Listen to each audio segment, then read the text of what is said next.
Hey, what up everybody? This is Sleepy Breach coming to you. I just finished watching Gemini 888's video about Hulk Hogan being the wrong guy to induct the Macho Man Randy Savage into the 2015 WWE Hall of Fame at WrestleMania 31.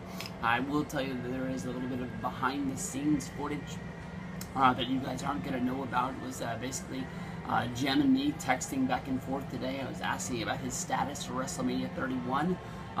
Somebody was asking who might be the mystery man to fill in on the Click's WrestleMania 31 tour. That person asked if Jem was going to be there, so I was just hooking their answers up. And he told me about this video basically because Jem was saying he was excited about flying into Santa Clara, actually San Jose, for WrestleMania 31 to go to the Hall of Fame.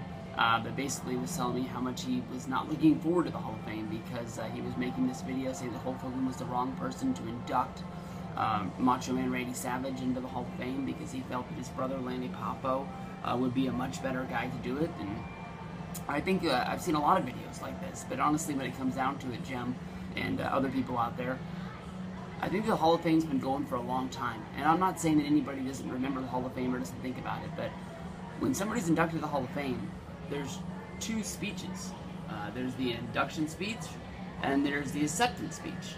If it was Dusty Rhodes or Ric Flair or Hulk Hogan, somebody would come out and give a great speech about how great this wrestler was, maybe how much of a good friend they were, and this, that, or the other, and then that person would come out and induct that person. But with other people throughout the past, you think about Kurt Hennig, you think about Yokozuna, you think about last year with Paul Bear.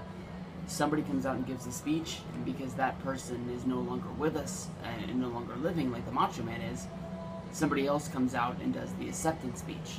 I think it's all well known and well documented from the announcement on the WWE Network that Hulk Hogan will be doing the induction speech, and that Lanny Poffo, his brother, will be giving the acceptance speech. I think that Hulk Hogan is the best name that is out there. You got to think of star power. You got to think that this might be the main event guy for WrestleMania. And when you think of Randy Savage, you think of Hulk Hogan. When you think of Hulk Hogan, you think of Randy Savage. These guys go together like peanut butter and jelly. They might not have the best relationship in the world. It is well documented in the world. But when it comes down to it, these guys were friends for a great long amount of time. They did ride the heights of WWF together with the Mega Powers. They did ride together for the Mega Powers Collide at WrestleMania 5, one of the biggest WrestleMania pay-per-views of all time. A 2-year-long storyline basically building up of Hulk Hogan going off to make No Holds Barred, dropping the championship on the main event to Ted DiBiase and Andre the Giant.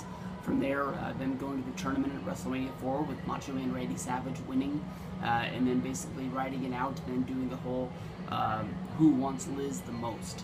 I will say that, Jem, during your video, you did say a lot of things about Hulk Hogan, even though he is one of my most favorite wrestlers. Hulk Hogan does have a lot of stories that are exposed to not be true, or to see that there is a double side of every story that Hogan sells. Most recently, we've heard Hogan trying to make excuses for what happened at WrestleMania 30, calling the Superdome the Silver Dome, and that was big time exposed.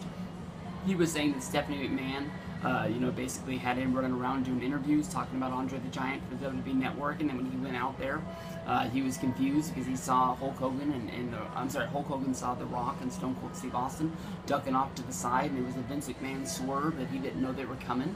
The WrestleMania 30 episode number 1 of 24 basically exposed that those guys were talking it out before, during, and after. They knew that each other were going to be there. Stone Cold Steve Austin talks about when they called him up to do it, that basically he knew that that's what he was going there for and that's what he was going to do. He's had that big powwow inside of the ring, and I guess Hogan got exposed on that one. TNA really was a big-time money grab. I think that Hogan thought that he really could go in there and really could help out TNA. At the end of the day, I think that TNA might have even went down a little bit, and it might be said that it was because of what Hogan was getting paid at the time, and basically what the expectations of Hogan doing the radio ads wasn't really helping people. Because I remember when I went to the Sacramento house show for TNA, a lot of people were thinking that Hulk Hogan was going to be there, and he wasn't there, and some people probably left unhappy. But also, Jim, at the end of your video, you're talking about the things that Hulk Hogan's not going to be talking about. He's not going to be talking about, you know, if he did Liz, this, that, or the other. That's not really the place for the Hall of Fame. Hall of Fame is for telling the good time stories about how good these guys were friends and how they did get along and how Macho Man was one of the greatest ones out there. It's not for bringing up the dirt. That might be for a documentary somewhere down the road. But, you know, the rumor about Vince and Macho Man and Stephanie or Elizabeth and Hogan, that's not going to be something that's going to be brought up at the Hall of Fame. It's going to be talking about these guys slamming back beers, planning out the Mega Powers in WrestleMania 5, and, you know, basically Hogan talking about, you know, Macho Man stealing the spotlight by having one of the greatest matches of all time at WrestleMania 3, wrestling against Ricky the Dragon Steamboat. That's what the WrestleMania WWE Hall of Fame is about. Good times, good stories. Not trying to bring anybody down, bringing up the bad things of the past. You know, Warrior touched on it a little bit with his second speech at WrestleMania 30, but cleared it up by saying, you know, that they were a family, they were back together, and he was looking to, you know, move forward into the future and see what Ultimate Warrior could bring to help the WWE and the next, you know, class of wrestlers that were there. But I'm looking forward to seeing you. I'm looking forward to seeing Hogan induct Macho Man. Honestly, when it comes down to it, there's only one person I can think of as a backup for Hulk Hogan, and that would be Diamond Dallas Page. When Diamond Dallas Page is on any kind of a podcast or an interview talking about Randy Savage, he talks to him from the heart, and he really says that if it wasn't for Macho Man Randy Savage in the Spring Stampede match, Diamond Dallas Page never would have won championships. Diamond Dallas Page never would have got a call from the WWF to go up there and work the invasion angle as you know, the Undertaker's stalker, and you know, and it really puts it over. But you know, if DDP is going to talk about Savage, it's really going to be putting over DDP more than anybody else. So I do think that he might give one of the best speeches for the Macho Man Randy Savage. It's just not the right place and it's not the right time. Hogan putting him in there is the biggest star power, and Lanny Poffo accepting it and locking it down with a great speech about how great his brother was and how great the Poffo family is.